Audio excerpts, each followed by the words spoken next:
সূর্য ও দীপাকে এক করে সাক্ষর সাথে বিয়ের পিড়িতে বসলো চারু। হ্যাঁ বন্ধুরা, এমনটাই দেখতে পাবো আমরা অনুরাগের ছোঁয়া ধারাবাহিকের আগামী পর্বগুলোতে। দীপা সূর্যের বিয়েতে চারুর কষ্ট হয়, মনে মনে ভাবে আমি আবারও একা হয়ে গেলাম।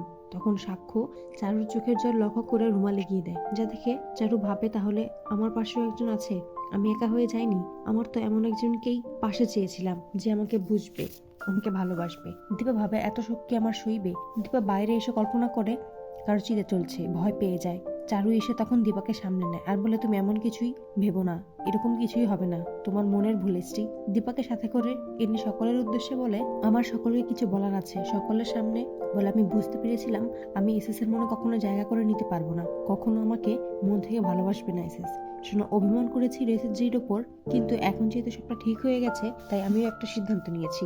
আমি এমন একজনকে খুঁজে পেয়েছি আমার জীবনে যে আমাকে হাসি খুশি রাখবে, আমাকে কখনো ছেড়ে যাবে না, আমার চোখের জল মুছিয়ে দেবে। অন্যদিকে সাক্ষ্য ভাবে উনি কার কথা বলছে, আমার তো ওনাকে ভালো লাগে, ওনার কি আমাকে একটুও ভালো লাগে না?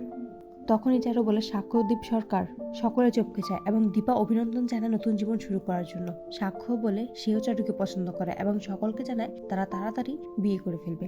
তো বন্ধুরা, তোমরা এটাই তো চাও যেন সূর্য ও দীপার বিয়ের পরেই কোনো বাধা বিপত্তি ছাড়াই যেন সাক্ষ্য আর চারু বিয়ের পিড়িতে বসে? কমেন্টে জানাও।